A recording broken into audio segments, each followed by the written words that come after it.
in which Frightful learns her ABCs. Free time was spent scraping the fur off the deer hide to get it ready for tanning. This much I knew. In order to tan hide, it has to be steeped in tannic acid. There is tannic acid in the woods and oak trees, but it took me several weeks to figure out how to get it. You need a lot of oak chips and water. Water and oak give off tannic acid.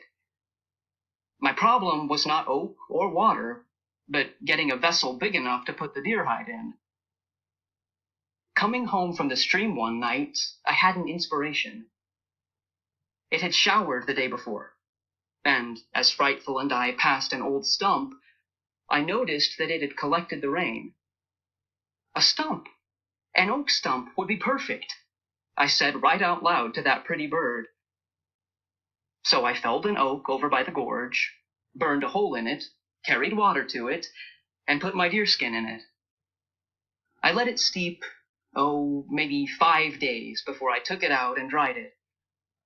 It dried stiff as a board, and I had to chew, rub, jump on it, and twist it to get it soft. When this was done, however, I had my door. I hung it on pegs inside my entrance, and because it was bigger than it had to be, I would cut off pieces now and then when I needed them. I cut off 2 thin strips to make jesses, or leg straps, for Frightful. All good falcons wear jesses and leashes, so they can be tethered for their training. I smoked the meat I couldn't eat and stored it. I used everything I could on that animal. I even used one of its bones for a spearhead. I was tired of catching frogs by the jump and miss system. I made 2 sharp points and strapped them to the end of a long stick, one on each side, to make a kind of fork. It worked beautifully. Frogs were one of my favorite meals, and I found I could fix them many ways. However, I got to like frog soup fixed in this way. Clean, skin, and boil until tender. Add wild onions, also water lily buds, and wild carrots. Thicken with acorn flour.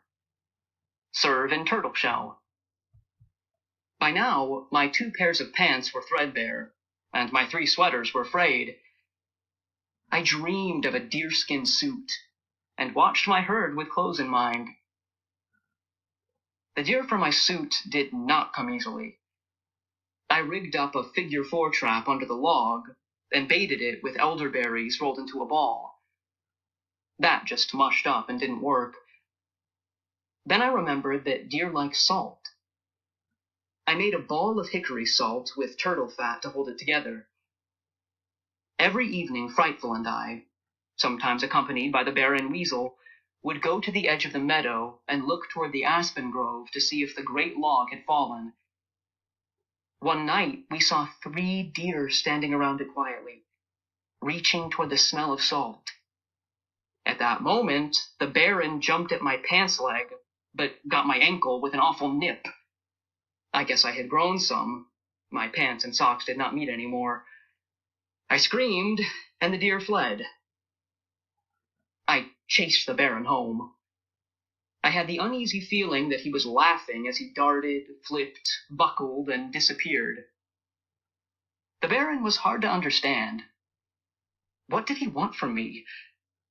Occasionally, I left him bites of turtle or venison, and although he smelled the offerings, he never ate them.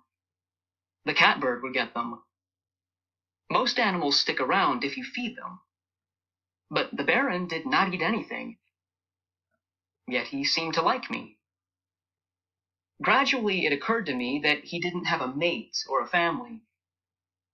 Could he be a lonely bachelor, taking up with odd company for lack of an ordinary life? Well, whatever, the baron liked me for what I was, and I appreciated that. He was a personable little fellow. Every day I worked to train Frightful. It was a long process. I would put her on her stump with a long leash and step back a few feet with some meat in my hand. Then I would whistle. The whistle was supposed eventually to mean food to her. So I would whistle, show her the meat, and after many false flaps, she would finally fly to my hand. I would pet her and feed her. She could fly fairly well, so now I made sure that she never ate unless she flew to my fist. One day at breakfast, I whistled for Frightful.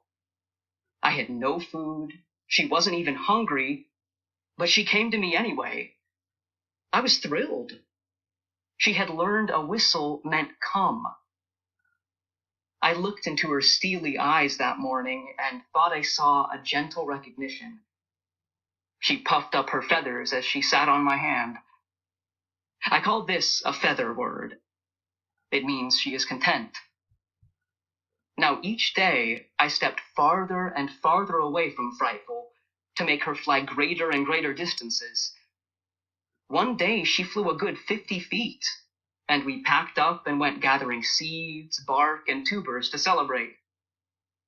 I used my oldest sweater for gathering things. It was not very convenient, and each time I filled it, I mentally designed bigger and better pockets on my deer hide suit-to-be. The summer was wonderful. There was food in abundance, and I gathered it most of the morning and stored it away in the afternoon. I could now see that my niches were not going to be big enough for the amount of food I would need for the winter, so I began burning out another tree. When the hickory nuts, walnuts, and acorns appeared, I was going to need a bin. You'd be surprised what a pile of nuts it takes to make one turtle shell full of nut meats. And not a snapping turtle shell either, just a box turtle shell. With the easy living of the summer also came a threat. Hikers and vacationers were in the woods, and more than once I pulled inside my tree, closed my deer flap door, and hid while bouncing, noisy people crossed the meadow on their way to the gorge. Apparently the gorge was a sight for those who wanted a 4-mile hike up the mountain. One morning I heard a group arriving. I whistled for Frightful. She came promptly. We dove into the tree. It was dark inside the tree with the flap closed, and I realized that I needed a candle. I planned a lamp of a turtle shell with a deer hide wick, and as I was cutting off a piece of hide, I heard a shrill scream. The voices of the hikers became louder.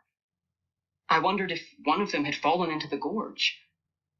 Then I said to Frightful, "That was no cry of a human, pretty bird. I'll bet you a rabbit for dinner that our deer trap worked. And here we are stored in a tree like a nut and unable to claim our prize." We waited and waited until I couldn't be patient anymore, and I was about to put my head out the door when a man's voice said, "Look at these trees!" A woman spoke.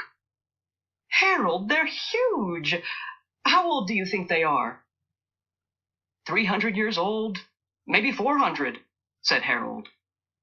They tramped around, actually sat on the Baron's boulder, and were apparently going to have lunch when things began to happen out there, and I almost gave myself away with hysterics. "Harold, what's the matter with that weasel? It's running all over this rock." A scream, a scuttering and scraping of boots on the rocks. "He's mad!" That was the woman. "Watch it, Grace! He's coming at your feet!" They ran. By this time, I had my hand over my mouth to keep back the laughter. I snorted and choked, but they never heard me. They were in the meadow, run right out of the forest by that fiery Baron weasel. I still laugh when I think of it. It was not until dark that Frightful and I got to the deer, and a beauty it was. The rest of June was spent smoking it, tanning it, and finally starting on my deerskin suit. I made a bone needle, cut out the pants by ripping up one pair of old city pants for a pattern. I saved my city pants and burned them bit by bit to make charred cloth for the flint and steel. "Frightful," I said while sewing one afternoon. She was preening her now silver gray, black, and white feathers. "There is no end to this. We need another deer. I can't make a blouse. We didn't get another deer until fall, so with the scraps, I made big square pockets for food gathering. One hung in front of me, and the other down my back. They were joined by straps. This device worked beautifully. Sometime in July, I finished my pants. They fit well, and were the best-looking pants I had ever seen. I was terribly proud of them. With pockets and good, tough pants, I was willing to pack home many more new foods to try. Daisies, the bark of a poplar tree that I saw a squirrel eating, and puffballs. They are mushrooms, the only ones I felt were safe to eat. And even at that, I kept waiting to die the first night I ate them. I didn't, so I enjoyed them from that night on. They are wonderful. Mushrooms are dangerous, and I would not suggest that one eat them from the forest. The mushroom expert at the botanical gardens told me that. He said even he didn't eat wild ones. The inner bark of the poplar tree tasted like wheat kernels, and so I dried as much as I could and powdered it into flour. It was tedious work, and in August, when the acorns were ready, I found that they made better flour and were much easier to handle. I would bake the acorns in the fire and grind them between stones. This was tedious work too, but now that I had a home and smoked venison and did not have to hunt food every minute, I could do things like make flour. I would simply add spring water to the flour and bake this on a piece of tin. When done, I had the best pancakes ever. They were flat and hard, like I imagined Indian bread to be. I liked them, and would carry the leftovers in my pockets for lunch. One fine August day, I took Frightful to the meadow. I had been training her to the lure. That is, I now tied her meat on a piece of wood, covered with hide and feathers. I would throw it in the air, and she would swoop out of the sky and catch it. She was absolutely free during these maneuvers, and would fly high into the air and hover over me like a leaf. I made sure she was very hungry before I turned her loose. I wanted her back. After a few tries, she never missed the lure. Such marksmanship thrilled me. Bird and lure would drop to the earth. I would run over, grab her jesses, and we would sit on the big boulder in the meadow while she ate. Those were nice evenings. The finest was the night I wrote this. Frightful caught her first prey. She is now a trained falcon. It was only a sparrow, but we are on our way. It happened unexpectedly. Frightful was climbing into the sky, circling and waiting for the lure, when I stepped forward and scared a sparrow. The sparrow flew across the meadow. Out of the sky came a black streak. I've never seen anything drop so fast. With a great backwatering of wings, Frightful broke her fall, and at the same time seized the sparrow. I took it away from her and gave her the lure. That sounds mean, but if she gets in the habit of eating what she catches, she will go wild.